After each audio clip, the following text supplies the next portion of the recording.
Let's next to the next part here. As I mentioned, the Israel tax that I think we're all going to start paying. Let's go ahead and put this up there on the screen. The U.S. is now considering striking the Yemeni group, the Houthis, after repeated attacks on commercial shipping in the Red Sea. The Biden administration quotes them for they're increasingly concerned that the Houthis and their sponsors in Tehran are trying to undermine global maritime trade, both to undercut trade to Israel and to raise the cost of the U.S. and its allies for supporting the Israel state's now 11-week war in Gaza against the Palestinian group Hamas. Already, some global shipping lines are diverting their cargo traffic away from the Red Sea and the Suez Canal to routes circling the Horn of Africa. The Suez Crisis 2.0, I guess, that we are now in is genuinely extraordinary. So I wanted to highlight this statistic in particular. Let's go and put this up there on the screen. 4 out of the 5 largest container shipping companies, CMA CGM, Hapag-Lloyd, Maersk, and MSC, have now paused or suspended their services in the Red Sea.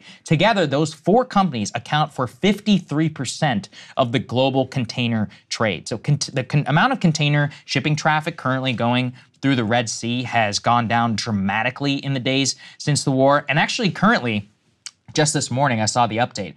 46 separate container ships are now diverting around the Cape of Good Hope rather than transiting the Red Sea, which is an extraordinary cost in the amount of fuel that you have to pay. And obviously, all of that is going to get transited to American consumers and to really global consumers. This is significantly going to have an impact on the price of oil as well. So British Petroleum announcing this morning they will no longer transit through the Suez Canal and through the Red Sea. I mean, that's almost 10% of global supply. So all of this is going to have significant upward pressure on prices, just as we're already dealing with the quote-unquote Ukraine tax from whatever's happening with our Western sanctions and also out of the Black Sea fleet, etc. This also comes on the heels and is a major challenge right now to the supremacy of the U.S. Navy. So let's go and put this up there right now. The U.S. and the British Navy now say that they have shot down 15 attack drones just yesterday over the Red Sea. These suspected attack drones were going after commercial shipping. It's important for us to note here, the commercial shipping vessels that are being targeted are not just Israeli. They are US flagged, British flagged, and all kinds of different nations, as I'd mentioned previously. The increase in these attack drones or quote-unquote unmanned aerial systems that are being shot down, I think just really highlights to me, Krystal, the cost of asymmetric warfare. Every missile that we or the Brits launch against these drones costs $1 million, maybe a little bit more. And if you factor in oil, the price of the guys on the ship and all this other stuff, it's probably even more than that.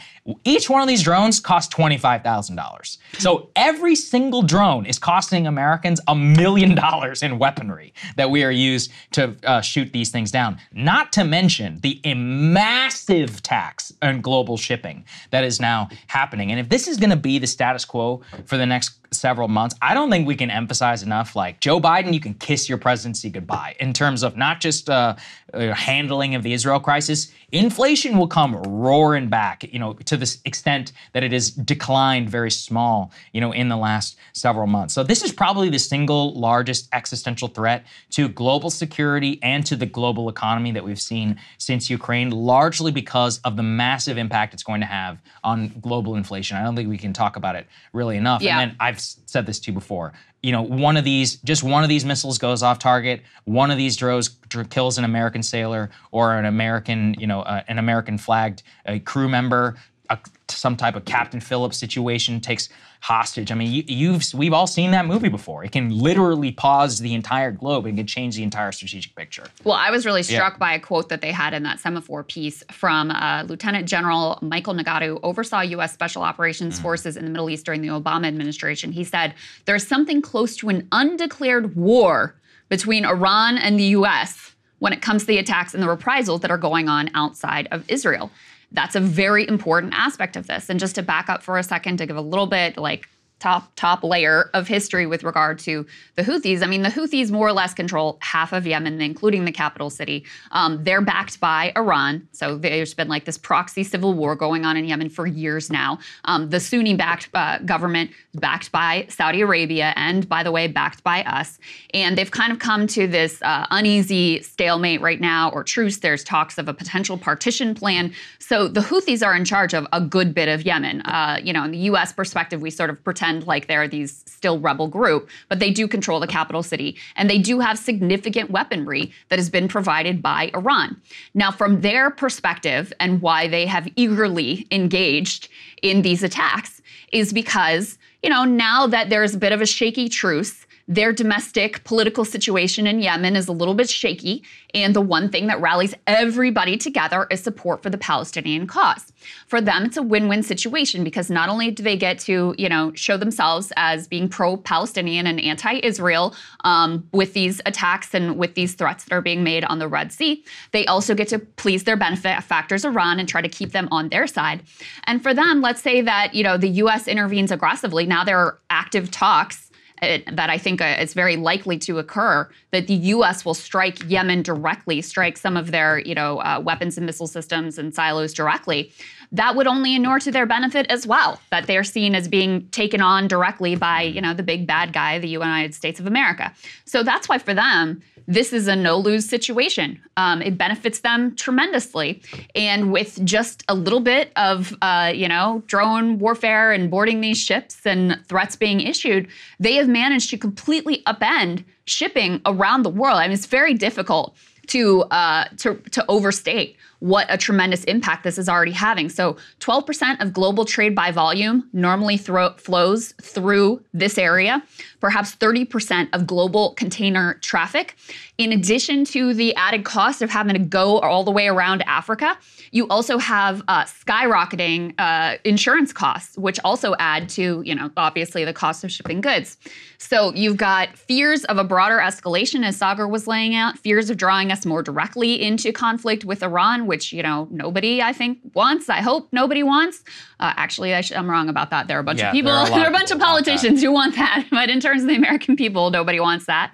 And then you also have the dramatic economic impact that they are able to extract with very minimal efforts here. Yeah, it's not good. And also, just again, to highlight how much this is costing American taxpayers, I'm going to put this up there on the screen. There are 3 separate now U.S. destroyers that have entered the Mediterranean Sea via the Strait of Gibraltar. The USS Laboon, the USS Delbert Black, and the USS the Sullivans, all in the span of just 6 days.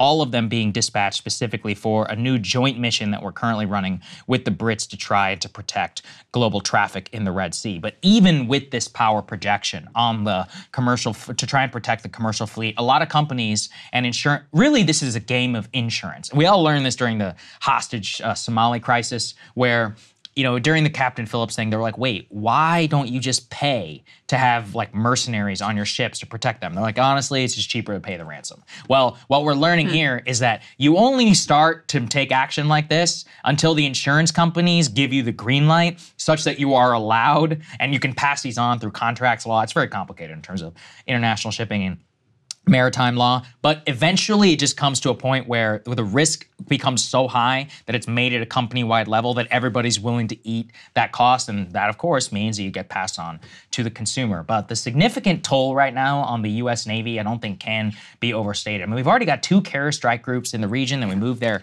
previously. Now we've got multiple U.S. destroyers that are on their way here. This is a full-blown, international shipping crisis, even if nobody wants to name it as such, and we are really on the precipice of something. I would also add, Krystal, in terms of striking the Houthis, we would not necessarily pay the price there, although we probably pay some. But the Houthis have a demonstrated capability to target Riyadh if they want to. And then, you can all tell me what America's going to do if Saudi Arabia finds itself in some sort of missile war with the Houthis, which they have in the past, used Patriot missile defense systems. I just saw this morning the United Arab Emirates is heavily pressuring the United States to militarily target the Houthis. So there's pressure building too in the Gulf to try and have some sort of military campaign, which could easily spiral out of control. Yeah, absolutely. Don't forget that. One possible idea that's been floated is to use armed escorts for all of these ships traversing this strait. And apparently we used these in the 1980s during the so-called tanker war between Iran and Iraq, but it would require a huge number of warships to be committed to this effort. So that's why there's major hesitation in doing that. So, and there's a larger conversation to be had at a different point about the massive economic toll that is being taken on Israel, not only through the fact that, they have all these reservists called up.